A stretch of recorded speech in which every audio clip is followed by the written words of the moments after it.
Hello students, कैसे हैं आप सभी। उम्मीद करते हैं कि आप सभी लोग अच्छे होंगे। तो चलिए फिर से आप सभी को आपका अपना YouTube channel mastermind academy official में आप सभी का वेलकम है।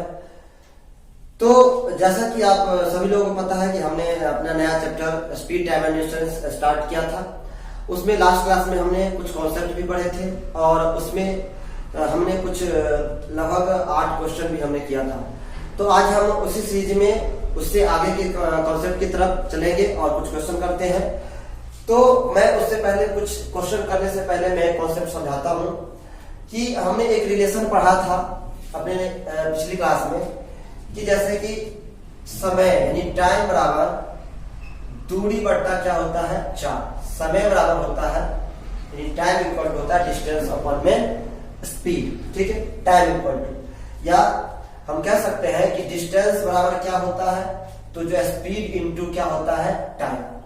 अब जरा आप ये समझिए कि अगर कहीं भी डिस्टेंस फिक्स हो जाए, अगर डिस्टेंस फिक्स हो जाए, जैसे कि आप जरा ये मान के चलो कि किसी भी चीज की दूरी है 12 किलोमीटर की, कोई दूरी है, कोई दूरी है अगर 12 किलोमीटर की, अगर एक व्यक्ति की जो स्पीड है वह स्पीड उसका जरा देखिए, अगर वो 3 किलोमीटर प्रति आवर के स्पीड से जाता है, अगर कोई व्यक्ति 3 किलोमीटर प्रति आवर के स्पीड से जाता है और 12 किलोमीटर की दूरी तय करना है तो उसे कितना समय लगेगा, 4 घंटा का समय लगेगा। और अगर ये व्यक्ति 4 किलोमीटर प्रति घंटा के स्पीड से जाता है तो उसे कितना समय लगेगा, 3 घंटा लगेगा। तो आप जरा यहां से ये समझिए कि हमें ये यहां से गौर करने की वाली बात है कि अगर हम स्पीड को 3, ये हमारा क्या है टाइम, अगर हम सब स्पीड को 3 से 4 किया है, यानी 3 से बढ़ा करके 4 कर दिया है, यानी 3:4 कर दिया है, तो समय जो है वह 4 क्या हो गया है, 3 हो गया, यानी रिवर्स हो गया। अगर इसका मतलब ये हुआ कि अगर डिस्टेंस जो दूरी है, डिस्टेंस यानी दूरी अगर फिक्स कर दिया जाए तो अगर स्पीड बढ़ाएंगे तो जिस अनुपात में स्पीड बढ़ाएंगे उसी अनुपात में समय क्या हो जाएगा, घट जाएगा। यानी मान के चलिए कि 12 किलोमीटर की दूरी तय करनी है और अगर आप 3 किलोमीटर प्रति घंटा के स्पीड से जाते हैं तो आपको 4 घंटा का समय लगेगा, और अगर आप 4 किलोमीटर प्रति घंटा के स्पीड जाएंगे तो आपको 3 घंटा का समय लगेगा। तो जिस अनुपात में आप स्पीड बढ़ाएंगे सेम उसके अपोजिट यानी विपरीत अनुपात में क्या हो जाएगा, घटेगा। कौन घटेगा, टाइम घटेगा। यानी दूरी को अगर फिक्स कर दिया जाए तो जिस अनुपात में स्पीड बढ़ेगा उस अनुपात में उसके व्युत्क्रमानुपात, इसलिए हम कहते हैं यहाँ पर, यहीं से कॉन्सेप्ट निकल के आता है कि जो अगर डिस्टेंस फिक्स हो, अगर डिस्टेंस को फिक्स कर दिया जाए तो समय जो होते हैं, सॉरी स्पीड जो होता है वह इनवर्सली प्रोपोर्शनल होता है टाइम का, या टाइम जो होता है वह भी इनवर्सली प्रोपोर्शनल होता है किसका, ठीक है, स्पीड का। यानी ये समझना है कि अगर दूरी फिक्स हो, यानी जो डिस्टेंस होता है वो फिक्स हो, तो स्पीड और जो टाइम होता है उसका जो अनुपात होता है वह एक दूसरे के बीच समानुपाती होता है। अगर जैसे कि स्पीड किसी व्यक्ति ने 4:5 किया तो टाइम हो जाएगा 5:4। अगर किसी व्यक्ति ने अपना स्पीड बढ़ाया या घटाया, अगर स्पीड घटाया 5:4 किया, यानी 5 से स्पीड घटा करके 4 कर लिया तो टाइम उसका क्या लगेगा, टाइम जो लगेगा वो 4 से 5 लगने लगेगा। ठीक है, अपोजिट हो जाता है बिल्कुल। इसी को हम कहते हैं व्युत्क्रमानुपाती। यानी कोई 5 किलोमीटर प्रति घंटा की स्पीड से जाता है तो उसे 4 घंटा का समय लगता है, और अगर 4 किलोमीटर प्रति घंटा की स्पीड जाएगा तो 5 घंटा लगेगा। यानी दूरी अगर 20 किलोमीटर होगा तो यहाँ पर दूरी कितना है, 20 किलोमीटर या उससे ज्यादा भी हो सकता है। ठीक, तो डिस्टेंस ये तो यहाँ पर क्या दे रहा है, अनुपात दे रहा है। तो इस तरीके से आप उम्मीद करते हैं कि आपको ये चीज समझ में आया होगा, क्योंकि ये चीज कॉन्सेप्ट जो व्युत्क्रमानुपाती का कॉन्सेप्ट है ये हमने प्रॉफिट लॉस में भी बहुत अच्छे तरीके से हमने क्या किया है, इस चीजों को समझा है। ठीक है, तो अब हम चलते हैं क्वेश्चन की तरफ। क्वेश्चन जो आपका पहला नंबर क्वेश्चन है बिल्कुल इसी कॉन्सेप्ट पे है। जरा इस क्वेश्चन को आप समझिए और फिर हम आगे क्वेश्चन की तरफ चलेंगे। आज इसी कॉन्सेप्ट पे हम क्वेश्चन करते हैं। पता है कि अपनी चाल के 6/7 भाग से जाने से एक आदमी 12 मिनट लेट हो जाता है तो दूरी तय करने में लगने वाला वास्तविक समय ज्ञात कीजिए। क्वेश्चन आप स्क्रीन पे देख सकते हैं। तो यहां से देखिए क्वेश्चन आप वहां समझते, क्वेश्चन नंबर 8 होगा, सॉरी क्वेश्चन नंबर 9 होगा। हमने लास्ट क्लास में 8 क्वेश्चन किया था, आज क्वेश्चन नंबर 9 है हमारा, ताकि अपनी चाल के 6/7 भाग से जाने से, यानी पहले जो स्पीड था उस व्यक्ति का वो 7 था, 7 यूनिट जो अनुपात था या 7 कुछ भी था, उस 7 से अब वो क्या जाएगा 6 से, यानी पहले 7 यूनिट प्रति किलोमीटर यानी 7 यूनिट प्रति घंटा के स्पीड से जाता था, वो अब 7 से क्या कर लिया 6 कर लिया, यानी 7:6 कर लिया। तो टाइम जो उसको लगेगा, उसको जो टाइम लगेगा वो 6 से क्या लगेगा 7 लगेगा। अगर उसने स्पीड को 7 से 6 किया तो उसको टाइम जो लगेगा वो 6 से क्या लगेगा 7 लगेगा। इनवर्सली प्रोपोर्शनल होता है। क्यों? क्योंकि वहां पर लिखा हुआ कि दूरी हमें यहाँ पर क्या है फिक्स है, अपनी चाल के 6/7 भाग जाने से एक आदमी को 12 मिनट लेट हो जाता है, तो दूरी तय करने में लगने वाला वास्तविक समय ज्ञात करें, यानी यहाँ पर दूरी क्या है फिक्स दूरी है, उसी दूरी की बात कर रहा है। तो देखिए अगर 7-6 से गया तो समय लगा 6-7, तो कितना ज्यादा समय लग रहा है इसको समझिएगा, कितना ज्यादा समय लग रहा है 6 से कितना लग रहा है 7, ज्यादा समय लग रहा है। क्वेश्चन में कहता है कि 12 मिनट लेट होता है, यानी ये 6 यूनिट और ये 7 यूनिट और यहाँ पर 1 यूनिट ज्यादा लग रहा है, यानी पहले उसको 6 यूनिट टाइम लगता था, अब 7 यूनिट लग रहा है, 1 यूनिट लेट रहता है। और क्वेश्चन में कहता है 1 यूनिट लेट नहीं, कितना लेट होता है 12 मिनट लेट होता है। तो अगर 1 यूनिट की वैल्यू 12 मिनट है, इसका मतलब उस व्यक्ति को पहले कितना मिनट लगता था 72 मिनट, और अब कितना लगेगा 12 से 84 मिनट लगेगा। तो हमसे क्वेश्चन क्या पूछा है कि वास्तविक समय क्या है, यानी उसका वास्तविक समय कितना है 72 मिनट, यानी 72 मिनट में वो अपनी जगह पर जहां उसको पहुंचना था, जिस डेस्टिनेशन पे उसे जाना था, वो अपने डेस्टिनेशन पे पहुंच जाता है, जो उसका गंतव्य स्थान था वहां पहुंच जाता है। तो उम्मीद करते हैं कि समझ में आया होगा क्वेश्चन कि यानी पहले उसको 72 मिनट लगता था, अब 12 मिनट लेट होगा तो उसे कितना मिनट लगेगा 84 मिनट लगेगा। कब?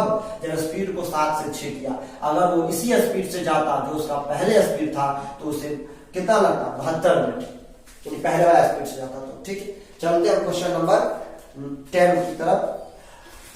क्वेश्चन नंबर 10 आप स्क्रीन पे देखेंगे, उसे पढ़ेंगे समझेंगे, सेम क्वेश्चन है, आप खुद से करने का प्रयास करेंगे।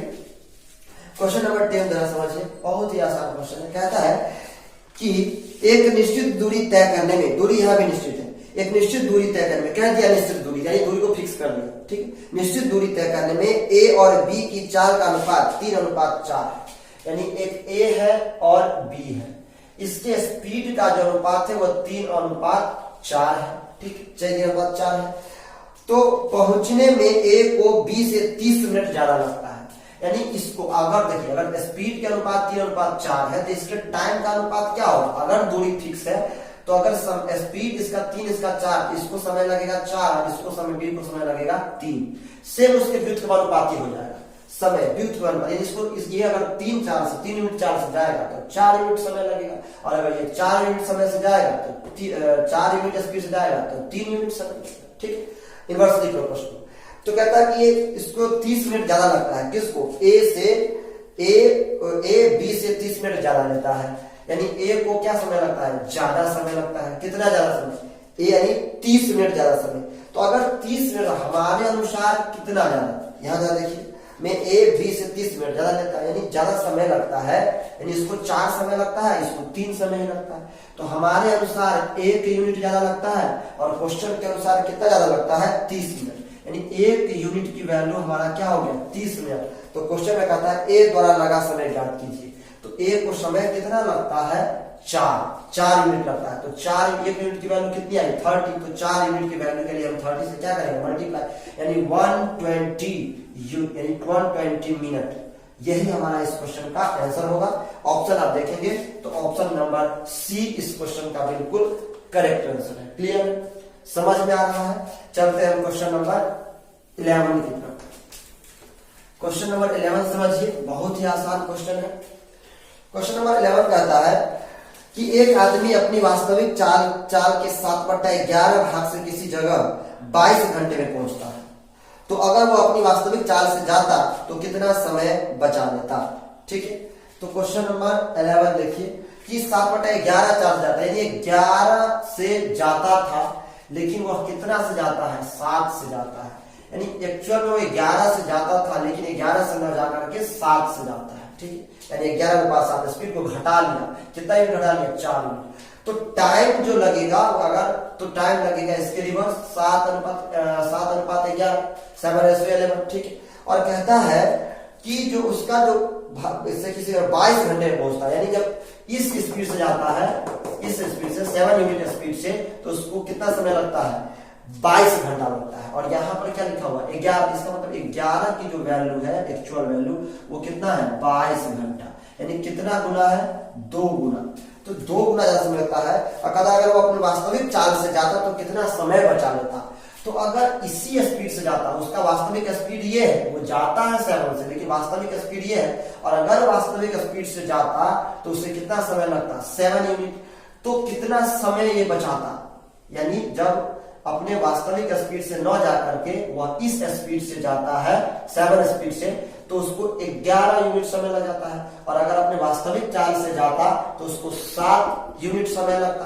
तो कितना समय वो बचा रहा था, यानी लगना चाहिए था 7 यूनिट, उसको समय लग रहा है 11 यूनिट, तो 4 यूनिट बचा लेता। कितना यूनिट बचा लेता, 4 यूनिट। और 1 की वैल्यू हमारे यहाँ पर कितना आया है, 2, तो 11 की वैल्यू 22 है। यहाँ से ऐसे समझे, 11 की वैल्यू 22, यानी 11 यूनिट की वैल्यू 22, तो 1 यूनिट की वैल्यू कितनी, 2 आवर, 2 आवर है ना। तो 4 यूनिट की वैल्यू क्या होगी, 2 से हम यहाँ पर क्या कर देंगे, मल्टीप्लाई कर देंगे, तो हमारा 8 यूनिट, यानी 8 यूनिट क्या, 8 आवर, तो हमारा ये आवर में आ रहा है ना, तो 8 घंटा, 8 घंटा, ठीक है। 8 घंटा अपना समय बचा लेता। अगर ऑप्शन देखेंगे तो ऑप्शन नंबर सी इस क्वेश्चन का बिल्कुल करेक्ट आंसर है। क्लियर, समझ में आ रहा है। चलते हैं क्वेश्चन नंबर 12 की तरफ। क्वेश्चन नंबर 12 समझिए, बहुत ही आसान क्वेश्चन है 12। क्वेश्चन नंबर 12,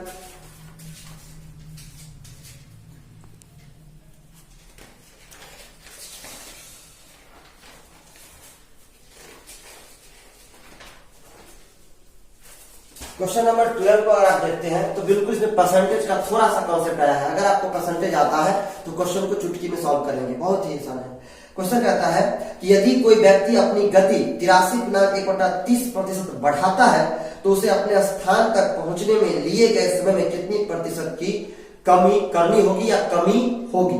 यानी कोई व्यक्ति अपना स्पीड बढ़ा लेता है, क्वेश्चन नंबर 12, अपना स्पीड बढ़ाता है कितना प्रतिशत, 83.1/30% स्पीड बढ़ाता है। अब इसको हमें प्रतिशत तोड़ना है, तो प्रतिशत कैसे तोड़ेंगे, इसको 2 तरीके से हम तोड़ सकते हैं। कैसे, इसको आप 50% और इसको 33.1/3% लिख सकते हैं। तो इसको, इसका क्या होगा, 1/2 होगा। 50% का मतलब क्या होगा, 1/2, और इसका मतलब 1/3। जब इसे आप ऐड करेंगे तो क्या होगा, ये नीचे में क्या हो जाएगा, 3 2 कैल्सियम 6 हो जाएगा, ठीक है, और ऊपर में 5/6। यानी इससे आप कह सकते हैं कि ये 5 गुना था 1/6 का। 1/6 का क्या होता है, आप सब जानते हैं। 1/6 का मतलब क्या होता है, 15 छक्के 90। 1/6 की अगर बात करें तो 15 छक्के 90 होता है, ठीक। तो इस तरीके से हम यहाँ से क्वेश्चन को सॉल्व कर सकते हैं। 1/6 का भी अगर आपको याद रहता तो आप इसे आराम से इस क्वेश्चन को सॉल्व कर सकते थे।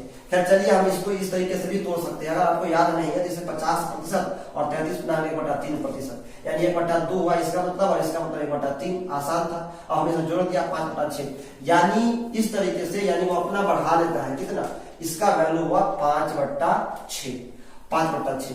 तो अगर उसका चाल था 6 पर उसने 5 बढ़ा लिया, यानी अपनी स्पीड उसने 6 था और 6 पे 5 बढ़ा लिया, तो क्या कर लिया, 11, यानी 6 यूनिट से कितना यूनिट कर लिया, 11 यूनिट कर लिया, ठीक है, 11 यूनिट। 6 से 11, इतना चीज लिखना नहीं, आप समझिए बातों को। 6 से 11 स्पीड कर लिया, तो समय उसको क्या लगेगा, समय जहां पर 6 से 11 लग से 6 लगेगा। यानी अगर स्पीड बढ़ाया 6 से 11, तो जो पहले 11 यूनिट समय लगता था 6 यूनिट समय लगेगा, कम समय लगेगा। तो कितना कम समय लगेगा, 5 यूनिट, 5 यूनिट कम समय लगेगा। कितना पर, 11 पर 5 यूनिट कम समय लगेगा। कितना पर, पहले 11 लगता था, तो 11 पर 5 यूनिट कम समय लगेगा। तो 5/11 का जब हम परसेंटेज निकाल लेंगे तो क्या होगा, 1/11 का तो हम जानते हैं क्या होता है, 5 गुना 1/11 का होता है 9.9, यानी इसे लिख सकते हैं 45.45%, ठीक है। तो जो कि ऑप्शन नंबर इस क्वेश्चन का भी बिल्कुल सी करेक्ट आंसर है, ठीक। तो उम्मीद करते हैं कि ये क्वेश्चन भी आपको समझ में आया होगा। सारा क्वेश्चन एक टाइप का है। क्वेश्चन नंबर 13 देखते हैं, बहुत ही आसान क्वेश्चन, क्वेश्चन नंबर 13, उसको जरा समझिए। क्वेश्चन नंबर 13 थोड़ा सा डिफरेंट है, अभी वाले क्वेश्चन से थोड़ा सा डिफरेंट है। कहता है कि एक व्यक्ति कुल यात्रा का 5/18 भाग ट्रेन से 5/18 अपनी कुल यात्रा का, ठीक है, 7/20 भाग बस से, 7/20 भाग बस से जाता है, ठीक है, और 26.2/3% कार से जाता है। तो 26.2/3% कार से जाता है। इसको तोड़िए, कैसे तोड़ेंगे? 20, ठीक है, 20% और प्लस 6.2/3%, ऐसे लिखेंगे। ऐसे भी हम इसको लिख सकते हैं। और 20% का मतलब हम जानते हैं 1/5, और 6.2/3% का मतलब क्या होता है? इसका मतलब होता है 1/15, ठीक है, 1/15। अब इसे ऐड करेंगे तो क्या होगा? आराम से ऐड करेंगे, 5 या 15, 3 तो ऊपर में भी 3 कर दीजिए और नीचे में भी 3 कर दीजिए, हो गया 15 से हो गया 3 4/15, यानी इसका वैल्यू हुआ 4/15। तो 4/15 इस तरीके से ये दूरी जो गया है ये ट्रेन से, साथ में ये बस से गया हुआ है, और 4/15 जो है यह कार से गया हुआ है, ठीक है, कार पंप के लिए कार से गया हुआ है। तो इसको तोड़ना, परसेंटेज तोड़ना आपने परसेंटेज में सीखा है, उस तरीके से आप जल्दी से इसको तोड़ना सीखिए, क्योंकि ये अगर आप एग्जाम में करेंगे तो बहुत गलत बात है, बहुत सारा समय चला जाएगा। तो परसेंटेज आपको इतना कीजिए, उससे प्रैक्टिस की आपको याद हो जाए, यूज टू हो जाए इतना कि बस चुटकियों में उसे हम बता सकें। अब देखिए, इतनी दूरी ट्रेन से 5/18, बस से 7/20 और कार से 4/15, इतनी दूरी है। अब कहता है और लास्ट में वह शेष दूरी 1330 मीटर जो है वह पैदल जाता है, फुट से, ठीक है, ऑन फुट, यानी पैदल जाता है, ऑन फुट पैदल जाता है। अब तो जरा समझिए कि अब हमें लास्ट में कहना है कि तो यात्रा की कुल दूरी ज्ञात करना है, कुल दूरी ज्ञात करना है। इसे कैसे हम आसान से करें? तो इसका सबसे बेस्ट तरीका है, आप क्या करें, इस तीनों का एलसीएम को कुल दूरी मान लीजिए। 18, 20 और 15 के एलसीएम को क्या मानेंगे हम? कुल दूरी हम इसको क्या करेंगे? मान लेंगे, ठीक है। और जैसे ही हम इसको कुल दूरी मानेंगे तो अब इसका एलसीएम निकालना बहुत आसान काम। कैसे निकालेंगे? देखिए, 15 है, क्या है? 3 × 5, ठीक है, ये 5 इसका पूरा इसमें आ गया, तो यहां से क्या बचा? 3 बचा, ठीक है। यहां से हमको 15 नहीं 3 बच रहा है। जो सबसे बड़ी संख्या होता है ना, उसमें इसमें से जो अगर कुछ कॉमन होता है तो उसको हम एक जगह कर लेते हैं, ठीक है। इसमें 3 5 था तो 5 हमने इसमें रख दिया, अब यहाँ 3 बच गया। 18 है, 18 में से हम क्या इसमें जाएगा? तो केवल 2 जा सकता है, ठीक है, केवल 2 जा सकता है, उससे ज्यादा कुछ नहीं जाएगा। तो यहां से 2 चला गया इधर, ये बच गया 9। अब 20 9 के 180 और 3 से करेंगे तो एक मिनट, अगर आप इसको देखे हैं तो इसे 9 दूनी 18, हाँ ठीक है, यानी ये क्या है कि इसको आप ऐसे तोड़ सकते हैं, थोड़ा सा एलसीएम मिस्टेक हो गया। देखिए ऐसे इसका एलसीएम 180 आने वाला है, ठीक है, क्योंकि 18 180, 20 9 180, 15 12 180, ठीक है। तो यहां से देखिए 18 का कैसे तोड़ेंगे? यहाँ इसको हम ऐसे लिखेंगे, आराम से समझिए, 5 × 3, तो ये 5 तो आ गया, इसमें चला गया, और यहां से क्या होगा? ये होगा, अब यहां से लिखेंगे इसे 3 × 3 × 2, ठीक है। तो 2 गया इसके अंदर, 2 भी खत्म, 2 चला गया 20 में, और 3 और 3, तो एक 3 यहाँ और एक 3 यहाँ, तो दोनों 3 में से कोई एक 3 लेंगे, ठीक है। तो इस 5 को तो हटा देते हैं, 5 इसमें चला गया इसका, तो ये 3 और यहाँ भी एक 3, दोनों कॉमन हो गया, तो एक 3, यानी यहां से आपको बचा एक 3 इस दोनों में से कॉमन वाला, और एक 3 यहां से। तो ये हमारा हो गया एलसीएम। तो 20 में क्या हो गया? 180, ठीक, 180 हमारा एलसीएम आ गया। तो अब जरा समझिए, ये 7/20 था, 180 हमारा क्या है एलसीएम। इतना टाइम लगेगा नहीं, मैं आपको समझाने के लिए इतना समय क्या हो, बाकी इतना समय लेना नहीं है। तो टोटल डिस्टेंस हमने मान लिया 180 किलोमीटर, ठीक है, 180 किलोमीटर। अब कहता है 180 किलोमीटर मानिए, या आप चाहे तो मानो तो इसे यूनिट मान सकते हैं, क्या है इसमें हम फिक्स नहीं करेंगे, 180 यूनिट, ठीक है। अब 5/18 किससे गया है? ट्रेन से, तो 5/18 गया है। जब इसका हम 5/18 निकालेंगे तो कितना होगा? 5/18 इसका 18 रहेंगे 180 और 10 बचे 50, ठीक, यानी ट्रेन से जो गया है वह 50 किलोमीटर गया होगा, 50 यूनिट गया होगा। अब कहता है 7/20 गया है बस से, तो 180 का जब हम 7/20 निकालेंगे तो 20 9 के 180 कितना होगा? 63, तो 63 यूनिट गया हुआ किस बस। इस तरीके से कार से निकालेंगे तो 15 12 180 12 48, यानी कार से गया कितना 48।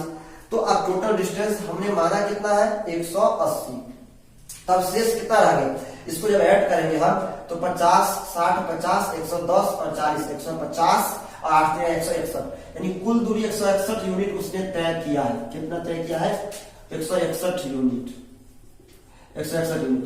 तो अब बच कितना गया, अगर हम इसमें से 161 यूनिट घटा दे तो कितना बचता है 19 यूनिट, और 19 यूनिट बचा हुआ जो डिस्टेंस है उसकी वैल्यू हमारे क्वेश्चन में कितना दे रखा है 1330। तो 19 की वैल्यू 1330 है, तो एक यूनिट की वैल्यू कितनी होगी 133 होता है, 133 तो कितना आएगा 70, ठीक है। तो एक यूनिट की वैल्यू हमारा आ गया 70, तो हमारा कुल दूरी है कितना 180 यूनिट।